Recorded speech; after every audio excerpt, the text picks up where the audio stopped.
अब let's start with our chapter number 4 of part 2 that is time series. Time series की जो basics है, जैसे कि टाइम सीरीज़ कहाँ पे यूज़ होता है रियल लाइफ में, कौन से टाइप्स ऑफ ट्रेंड्स है, वो सब ऑलरेडी मैंने ऑफलाइन करवा लिया था लेक्चर में। अब जो मेन हमें करना है, और टाइम सीरीज़ को सॉल्व करने के लिए 3 मेथड्स है। First is graphical method, second is moving average method and third is least square method. ठीक है, ग्राफिकल मेथड वाला पार्ट भी ऑलरेडी लेक्चर में हो गया था, but still I put a separate video for that. ये वाले वीडियो में आज हम लोग स्टार्ट करते हैं विद लीस्ट स्क्वायर्स मेथड। ये वाला जो मेथड है least squares method, that is most important of all the 3 methods, because इससे जो हमें आंसर मिलता है वो ज़्यादा एक्यूरेट होता है as compare to other 2 methods, और ये वाला रियल लाइफ में प्रैक्टिकली यूज़ भी होता है।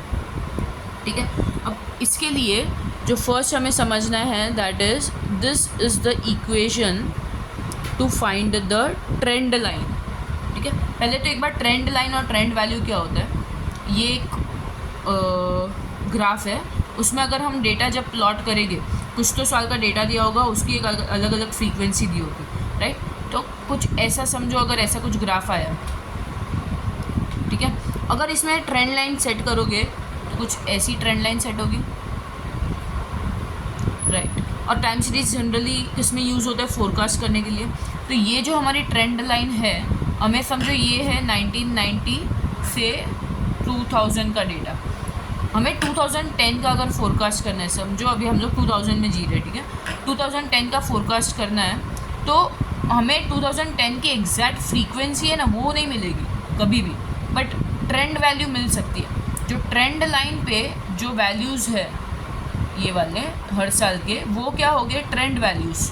तो 2010 का हमें ट्रेंड वैल्यू मिल सकता है, बट एग्जैक्ट फ्रीक्वेंसी कभी नहीं मिल सकती। ठीक है, तो जो ट्रेंड लाइन फाइंड करने के लिए जो इक्वेशन है वो है हमारी YT is equals to A+BT।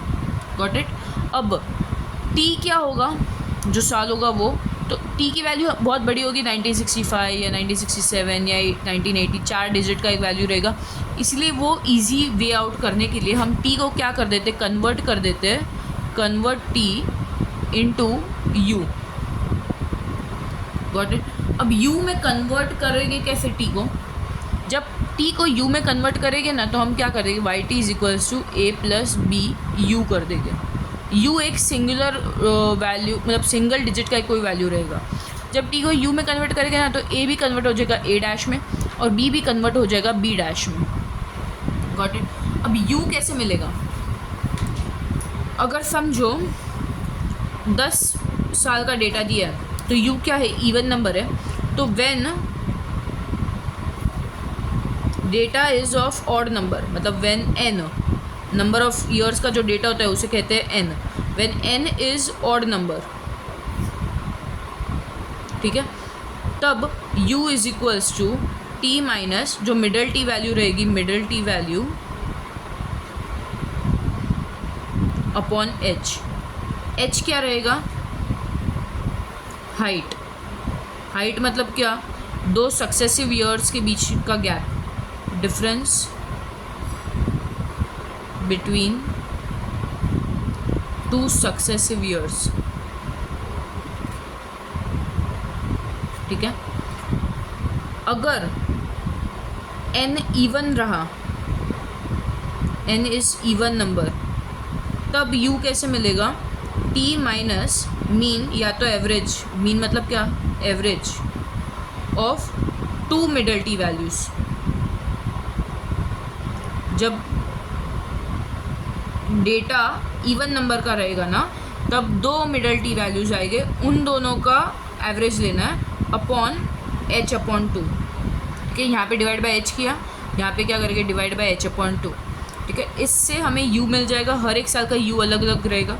ठीक है, अब A' और B' कैसे मिलेगा, A' का जो फॉर्मूला है और B' का फॉर्मूला अलग है। A' के लिए हम समेशन YT अपॉन N, और B' के लिए summation UYT upon summation U square. ठीक है, ये फॉर्मूला कैसे आया, इन दोनों फार्मूलाज को मैंने डिराइव किया है 2 इक्वेशन से। अब यहाँ पे ये वाला फार्मूला तुम्हें क्लासेस में या किधर आपने अगर ये चैप्टर ऑलरेडी पढ़ा होगा तो ये फार्मूला नहीं सिखाया होगा, बट ये दोनों इंपॉर्टेंट है।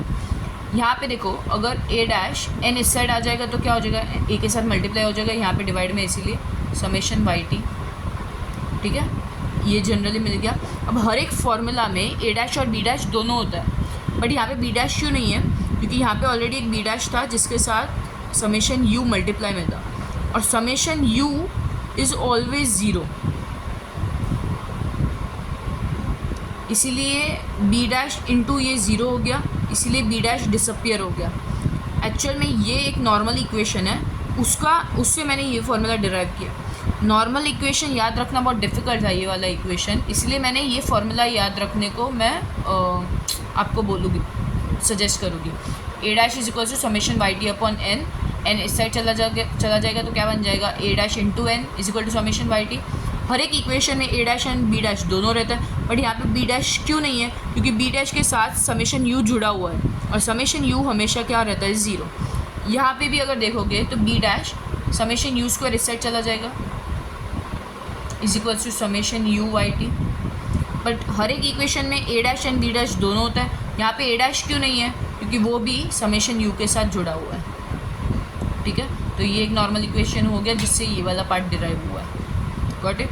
ये दोनों फार्मूलाज अगर याद रह जाएगा तो ये इक्वेशंस भी याद रह जाएंगे। A dash is equal to summation Y T upon N, B dash is equal to summation U Y T upon summation U square, ठीक है।